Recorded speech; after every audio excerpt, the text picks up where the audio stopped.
Dear Bramblings, it's your Uncle Luke here.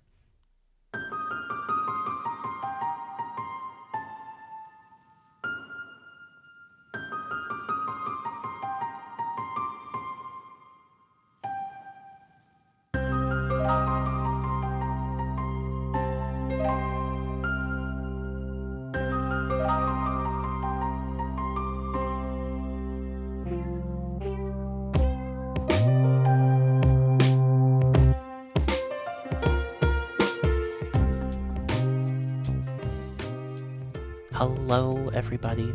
How's it going? I hope you're doing well. Welcome back to the Dear Brambling podcast. I'm so happy that you've decided to tune in again. Thank you so much. Now, in this episode, we are going to be jumping into part 2 of my conversation with the Allan Morgan. Now, if you were not here for part 1, I definitely recommend going to that episode just to get a little bit more context. And if you need a link to that one, it will be in the description down below. Now, in this conversation, Allan and I, we are going to be talking a little bit more about Allan's origins and Allan's inspiration when it comes to being an actor. Then we will be going into my typical rapid fire questionnaire.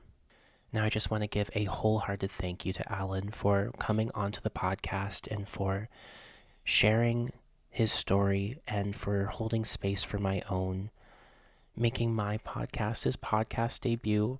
And, be sure to keep your eyes and ears open for Allan and any other podcasts, as I have a feeling that this is just the beginning.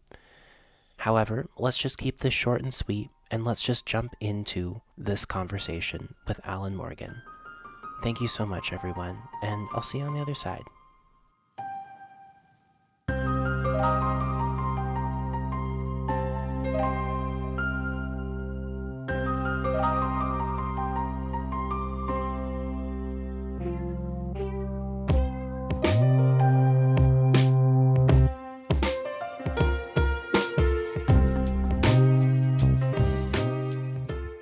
Well, Allan, I also remember when approaching you about this podcast, but you're saying that you've been an actor for about 40 years of your life? Yeah, a long time. Oh my gosh. Could you tell me a little bit more about what drew you to acting?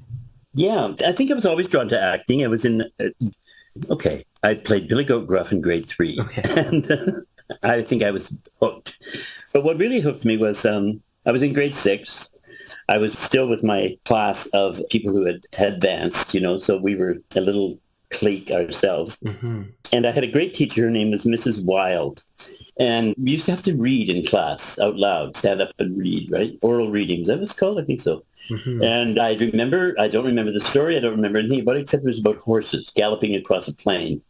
And I just remember something took over. Like, I just remember reading this and was fucking into it. Like, I was into it. And when I finished, Mrs. Wild was just like, "Oh, that was outstanding." And I was like, "Oh, okay." And we had to do a class play. And the play we did was Robin Hood. I was a fat kid. So she cast me as Robin Hood. Not Fairtech, as Robin Hood. And I fucking loved her for that. Wow. Because the guy that should have played Robin Hood, Wayne York or whatever his name was Friar Tuck. He had to play the chubby guy or whatever. And I thought, I love that. So I was interested in theater all the way along, but, never really thought I could make it. In high school, there was no drama. There was a drama club, but that was about it. So I finished school. I went to an apprentice to be a chef. I was a chef. I came to Vancouver. I lived a 2-year day lifestyle out here, burned out. Yeah. Went back to Ontario, hung out there for a bit. And then my friend was living in Fort St. John in northern British Columbia with his wife, and they were expecting their first baby. They were almost ready to pop. Would I come and live with him and his wife and be his sous chef at this hotel? Oh, wow. And I was like, "Oh, okay. Why not?" I like Peter a lot. I actually had a little bit of a crush on him. But anyway. So I went there, and because there was nothing to do besides drink, and I can do that quite well, I took some drama classes at the community college, Northern Lights Community College. There happened to be 2 people from Vancouver teaching there that year, both of whom were associated with UBC here, and they brought up an actor named Todd Duckworth, and they did an amateur production of Cruel Tears, which is a musical by Humphrey and the Dump Trucks from Saskatoon, based on Othello, a musical. And they asked me if I'd like to audition for it, and I said, sure. So I played the Iago character in this production. Wow. And I fucking just dug it. Like, I really dug it. And previous to that, I had, this is somewhere in my mythology, I had a very long dream. One of those dreams you remember. It was like, it seemed to take all night long. And I was traveling. Yeah. Traveling under carpets in my living room, traveling through villages, towns, cities, always traveling, looking for something. And at the end of the dream, I was walking down the street. It's very quiet, quintessentially Canadian. It was snowing. Yeah. And I was walking and I could hear the crunch of my feet on the snow. And I looked up and I stopped and the snow was coming down in an amber streetlight. One night when I was walking home after a performance of Cruel Tears, I stopped and looked up and I saw the snow coming down. And I went, I'm supposed to be an actor. Wow. And so I put the wheels in process and I told the director, Fred Galloway was his name. I said, Fred, I'm going to Vancouver. I'm going to become an actor. And he said, well, listen, Allan, you've had a modicum of success in the amateur theater. It's a much different world. And I said, yeah, I'm sure it is. But that's what I'm going to do. Wow. So I came back to Vancouver and I worked in restaurants. I still have friends back here. They gave me a job. And I started taking classes. And then Vancouver wasn't dead to me anymore. I started taking classes everywhere, as much as I could. And then I decided that I would audition for Studio 58 on the advice of some of the teachers that I had at that time. I kept asking them, do you think I could do this? At this point, I was like 26, 27. So really, I was older than a lot of the people that 19-year-olds who were like, can I do this? So I auditioned for them and I got into that school and I had a great time there. I had done an apprenticeship to be a chef before, and I had gone to George Brown College in Toronto, but, you know, it was sort of lackadaisical. This, it wasn't. It was like, I fucking dug it. Like, the whole thing I dug. It was just like, I get this. I love it. And wow, I love that. So from there, it sort of took off. I mean, you know, it was good. I guess I graduated in 84. I almost immediately had a job and a few jobs. Still was not, no. I got sober in 93. And after that, everything changed. Like, it was just like I was working nonstop and going all over the place. And it has taken me so many places. I've crossed the country, played tours across the country, played in Calgary and Montreal, in Ottawa at the National Arts Centre, Edmonton, Vancouver, Victoria. And then I lucked out and I was in a show that we created here. It traveled across Canada twice. And then it was bought by another company in Toronto. They didn't hire me for that one. They hired the core group and then most of the people were from Toronto. But it was meant to go a lot of places. And one of the people that was in it, that played my part, got a big film part. So I got a phone call out of the blue. Would I be interested in going to London, to the Barbican Theatre with the Overcoat? And I was like, you fucking bet I would. So the Overcoat took me to the Barbican Theatre. It took me to Adelaide, New Zealand, Australia, Wellington, New Zealand, Bergen, Norway, the Barbican in London, Hartford, Connecticut, and San Francisco for 6 fucking weeks. Wow. Where we played to great acclaim. Like, it was a huge hit. And it was just like, wow. That's incredible. Fucking cool. Wow. Yeah, so that went on for quite a while. I worked at Bard on the Beach. Yeah. I did lots of shows there. The biggest one for me was The Tempest, which I did twice there. So I played Prospero twice and once at Studio 58. So I played it 3 times. Wow. And it's a beautiful part. It's a beautiful part. Yeah, so that was, we are such stuff as dreams are made on, and our little life is rounded with a sleep. Yeah. No, what's resonating with me with your story there is, you know, the moment you looked at the lamp and the snow falling, and I could tell there was like an emotional moment there. And what was coming to mind is, I'm not going to get the source completely right, but there was one day I was having a really lovely chat with a friend of mine, and he just asked me, like, Luke, do you know what the difference is between hearing and tasting? And I was like, you mean like hearing with my ears and then like tasting some food in my mouth? And he's like, well, yes and no. And he then went to go on to describe, like, say you take someone who's never tasted chocolate before, and you start telling them what the taste is like. You know, you could say like, maybe it's smooth, maybe it's creamy, maybe it's a little bitter, maybe it's... Yeah. It could take a long time to describe that. And even then, they probably wouldn't understand to the fullest extent. Yeah. Unless I were to take a piece of chocolate and shove it in their mouth, then instantly they'd know what the taste of chocolate is like. Yes, that's right. Right? And then suddenly I got the shivers throughout my whole body, and I'm like, are you saying tasting experiences are sometimes things that you can't describe with words, but are just things that you inherently know deep down inside? Okay.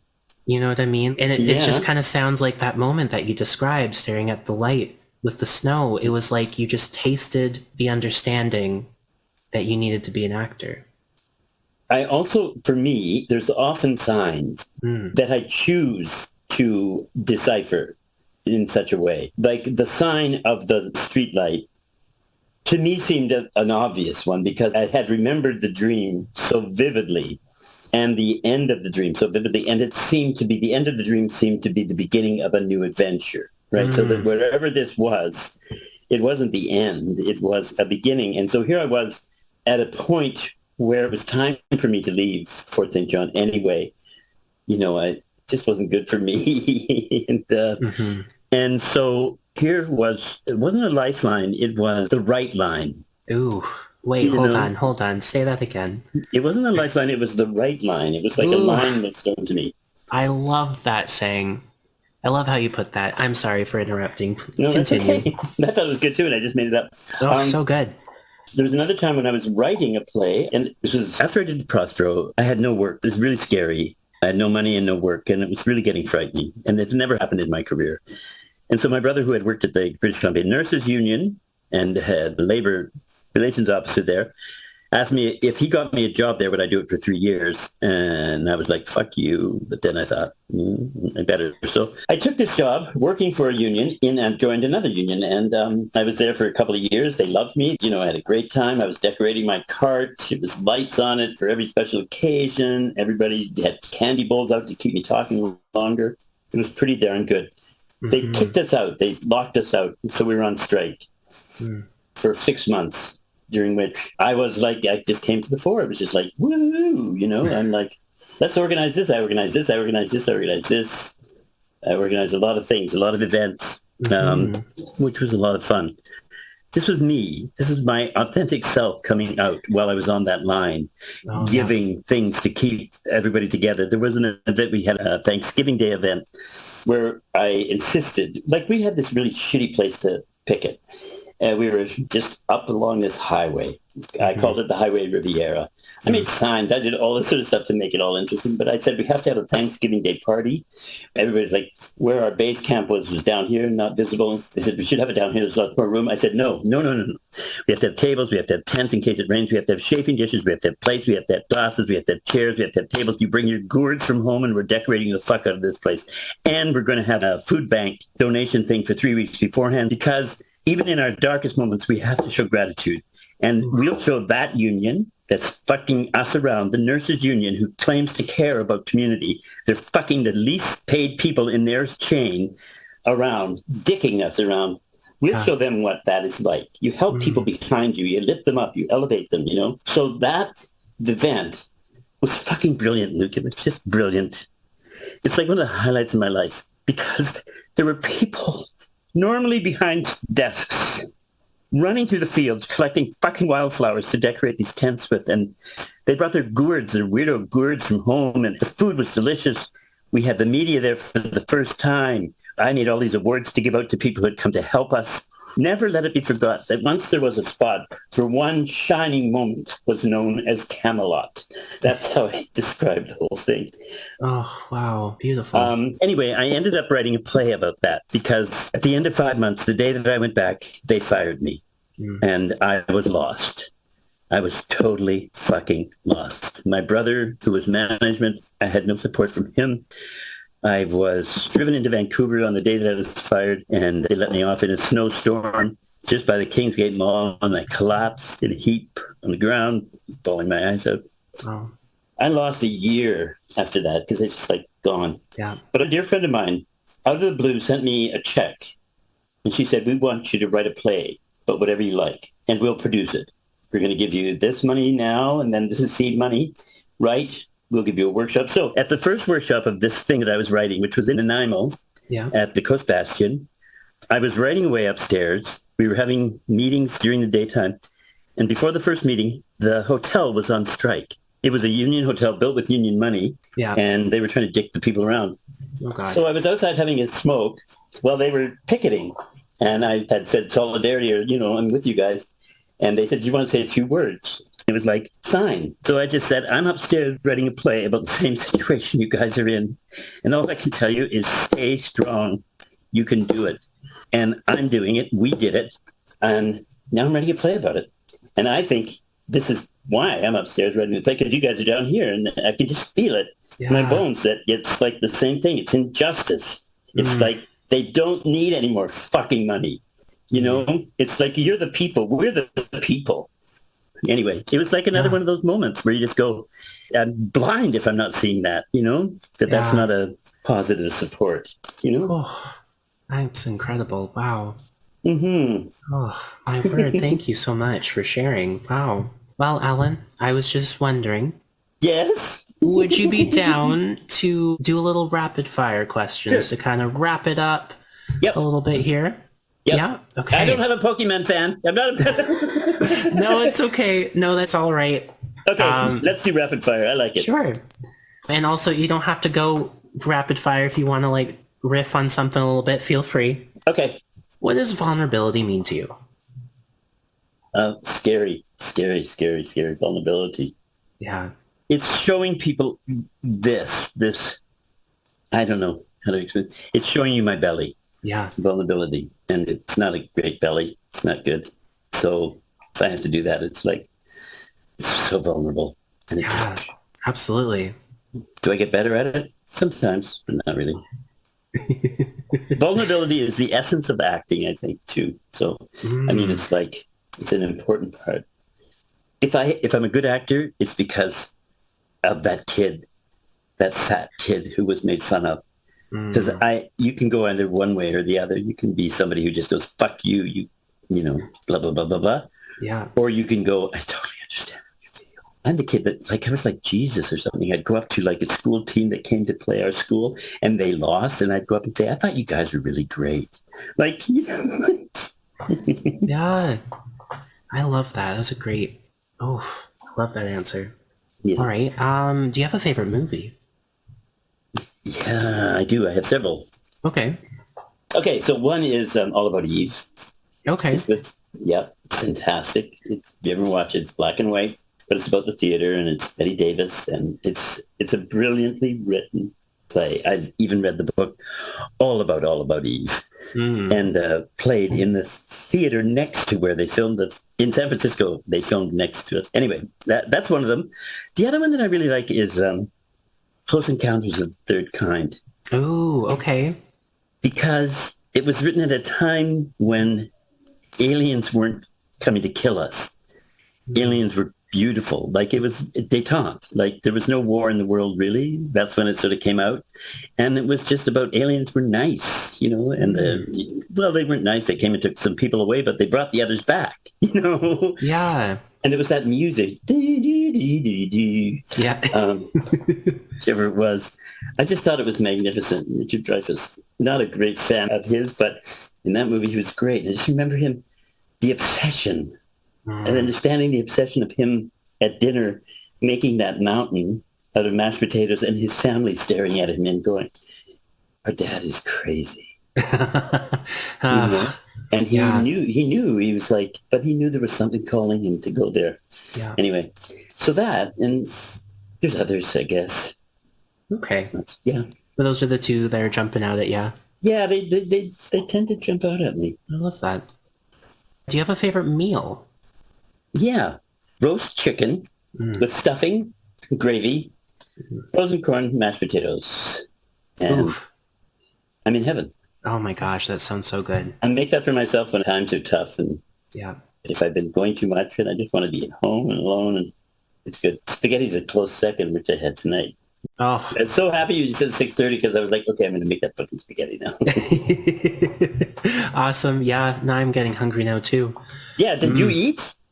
Did I eat? No, not yet. I've been just thinking about so much about today. I Okay. forgot to eat. You got to eat, mister. Yes. Well, I think that'll be the first thing I do once we're done. Okay. Now, speaking of eating, Yes. if you could have a dinner with any three people, living, dead, or fictional, who would Right. they be and why? I would, well, I would have dinner with Emma Thompson. And I'd just like to have dinner with Emma Thompson. Just me and her. Okay. Why? I think she's fucking brilliant, for one thing. I think she's lovely. And when I was at the Barbican in England, London, the woman who was my dresser on that show, who's British, I said, oh, I love your accent. She said that she went to the same school as Emma Thompson. I said, are you fucking kidding me? She That's said, awesome. no. And I said, if she's a, I'm just going to say this. If she's, no, I can't say that. If she's a bastard, I don't want to hear it. And she said, no, she's lovely. She's really lovely. I said, Judi Dench too. She said, yeah. So Emma Thompson would be at the top of my list to have dinner with. I would also just like, if he existed, I'd really like to talk to Jesus for a bit because I'd like to just set him straight on a couple of things. Like, what were you thinking? Anyway, like, really? You're such a nice man. You preach a lot of great things, but really, like my mom's waiting on a bench for me? No, I don't think so. No, that's not true. And there's a lot of people that believe they are, and I just think, why would you do that? It's such a good thing. I think his message of love is like profound enough to have lasted 2,000 years. Yeah. That's a pretty profound message to love yourself like love your neighbor like yourself. And it's like, and it's so radical that exists, right? So the other parts of it, I just go, well, what? Anyway, is there a third? Probably somebody. Yeah. Oh, Pierre Trudeau. I would have loved to have. I would love to have met Pierre Trudeau. I loved Pierre Trudeau. Yeah. He got me involved in politics. When I was 15, I went and worked for his campaign in Guelph, Ontario. I took some signs out or something like that, but it made me interested in politics. He did. Wow. And yeah, beautiful. That's awesome. Great man. Wow. Yeah. Do you have a favorite TV show? No. Okay. I don't watch TV. Oh, good. I don't have television, actually. I have internet. I watched, what was this recently? Oh, Schitt's Creek. I loved Schitt's Creek. I mean, I love It's a great show, yeah. Fantastic show. That man was brilliant. Everybody in it was brilliant, but the concept behind that show is so fucking far ahead of things. It's like now, so many shows are like that. You just don't even bring up, nobody hates you. You're good. This is the way you're supposed to be. I just thought that in itself was just so wonderful. And that moment in the last episode, the last series, where he sings to his fiance sings to him. I think I saw that. Yeah, I'm only on like season 2 personally, but I think I saw some spoilers, so it's okay. It gets better, as it goes on. They get better at it, but yeah. And I just remember that last singing that song was just like I was so fucking just wonderful. It was just wonderful. Came to appreciate those people so much, and Catherine O'Hara is just like. Oh, she's so funny in that show. Isn't she? So funny. Oh, yeah, so funny. Like, just the best. She's just top notch. And when they all won those Emmys, it was just like, you go, girls and boys. Way to go. And Dan, what's his name? Dan Levy, his mother, that tweet that his mother put out was just like, just all those boys that harassed my son when he was in high school, and now he's out, changed the world. Sorry. Yeah. Wow, absolutely. Do you have a favorite musician or song or genre of music? I know this is a hard one for some people. Yeah. Have you ever heard of Farron? Have I? Farron is a lesbian folk singer from the island. Okay. And she lives now, I think, in the Orcas. She's American, maybe now. I'm not sure. She's a brilliant songwriter. Her music it's folk music. Yeah. But there's a song called Ain't Life a Brook And saw you reading the book, got to thinking our love was like a polished stone. You gave me that long, hard look. I know pretty soon you're going to leave our home. And of course I mind, especially when I'm thinking from my heart, but life don't clickety-clack down a straight kind track. It come together and it come apart.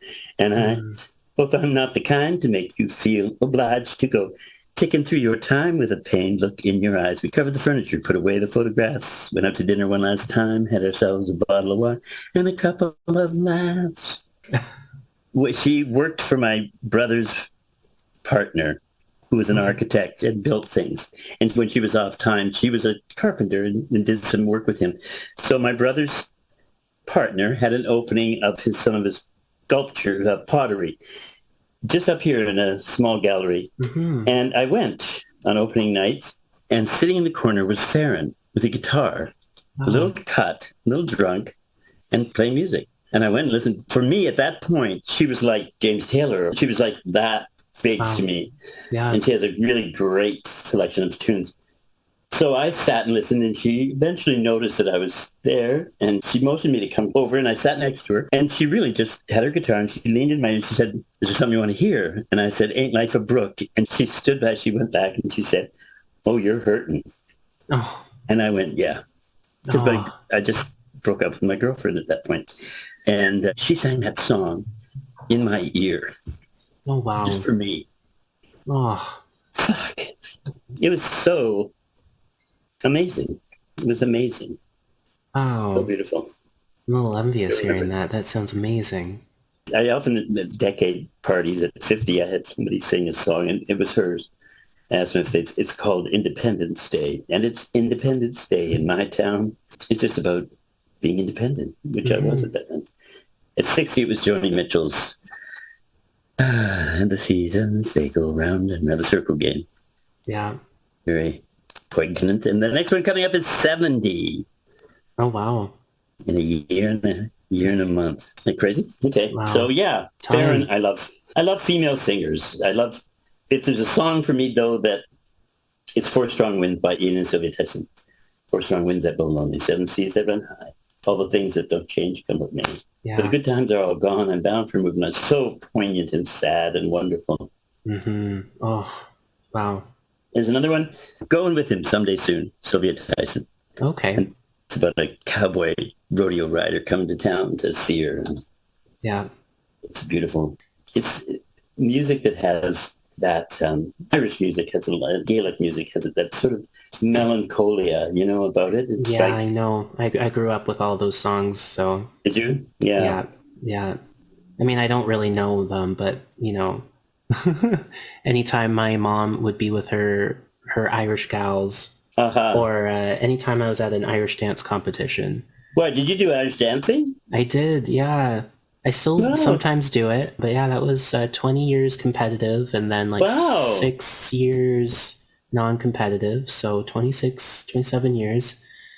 But yeah, just that whole, there's something so joyful about the Irish culture, but at the exact same time, I think we're kind of talking about it, there is a melancholy. I think so, yeah. Mm-hmm. Even in their the folk tales and stuff like that. There's one other song, it's called Bread and Roses, which is a labor song that was written about a mill strike in the turn of the 19th century in Massachusetts. Mostly women, and they won. It was a multicultural across all sorts of different people were involved. And the song was written by a guy named James Oppenheimer, and it is, "As we go marching, marching in the beauty of the day, a million darkened kitchens, 1,000 mill lofts gray, are touched by all the radiance that a sudden sun exposes. For the people hear us singing, bread and roses, bread and roses. As we go marching, marching, a million women dead go crying through our singing their ancient call for bread. Small art and love and beauty, their trudging spirits knew. Yes, it's bread we fight for, but we fight for roses too." Oh, beautiful. It's a great song, isn't it? Yeah. It's always been my sort of, it's not just about bread. No. No, it's not. Yeah. So I'm the one that fights for the roses. I made them sing it on the picket line all the time. Really? Oh. And I changed the words to Solidarity Forever, too. And those women all still know that version that I wrote. I love that. Anyway, yeah. Beautiful. Now, I guess the last question I have for you there, Allan, is what's something you'd like to say to the next generation of humans that are growing up in the world? Oh, it's Hard question. a really hard question. Just be fair and loving. I don't know. It sounds stupid. No. We need more love. Yeah. We just need more fucking love. Listen. Open your ears. What is that James Taylor says? If I had stopped to listen once or twice, if I had opened my eyes and closed my mouth, I'd not be on this road tonight. And it's like, live free, live big, live free. You know? Live as free as you can. That's it. I love it. It's amazing. All right, Allan. Well, thank you Live so free. much. Live free. Oh, thank you. Yeah. Well, thank you so Very much. nice to meet you. I mean, this is it. We just met each other. I know, right? Wow. Incredible. It was such a lovely conversation. Thank you so much. Oh, you're very, very well. Thank you for doing this. Yeah, absolutely.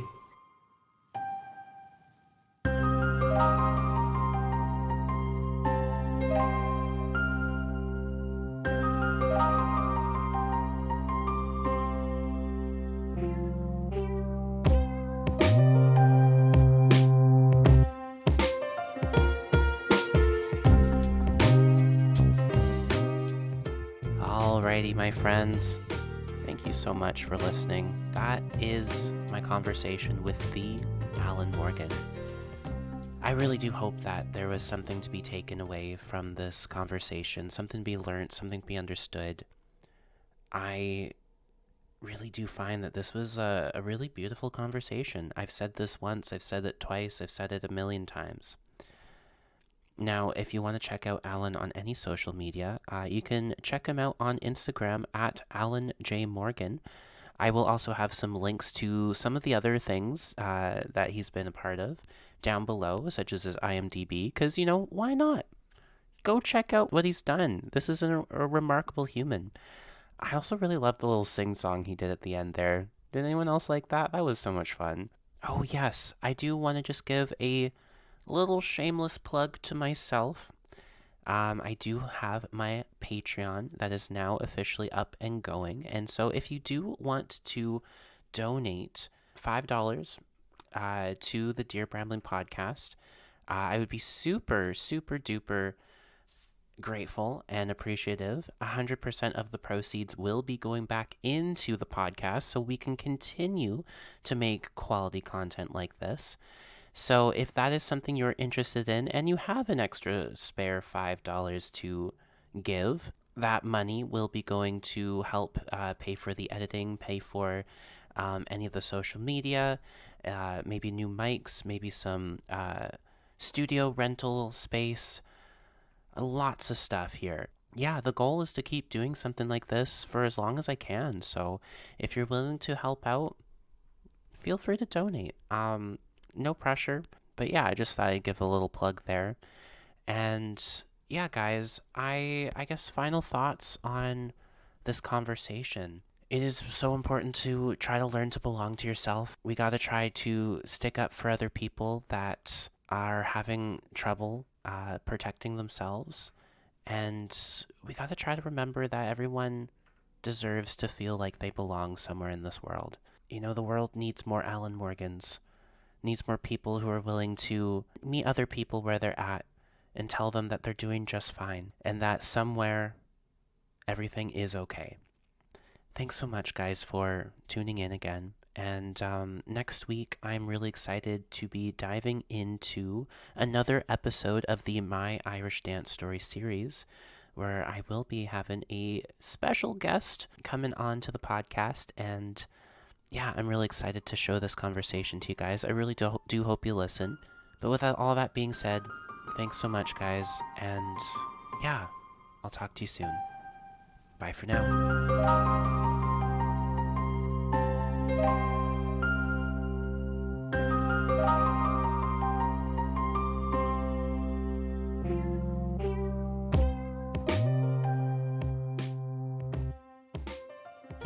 The Dear Brambling Podcast is a podcast dedicated to my little bramblings, to the next generation of humans growing up in the world, as well as to anyone who might be looking for a little more guidance in their life.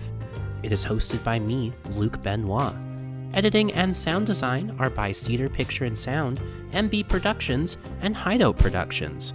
The music that you're listening to is called Curiosity, and it's composed by Matthew Grazier at Grazier Music. The logo was designed by Misaki at HostessMisaki on Twitch TV. And if you'd like to follow me on any social media, you can do so on Twitch as well as on Instagram at Lucatronosaurus Rex. And to anyone who is listening to the podcast this far in, I just want to say thank you so much from the bottom of my heart. I really do appreciate it. I do, however, need to say that this podcast was brought to you for education and entertainment purposes and should not be used as a substitute for actual licensed coaching, counseling, or therapy. If you are experiencing some sort of pain in your life and you need some help, I definitely recommend shopping around for the right coach, counselor, or therapist that is right for you. With all that being said, I really do hope that you're doing something today to take care of yourself, and I do hope that you have a great rest of your day. Bye for now.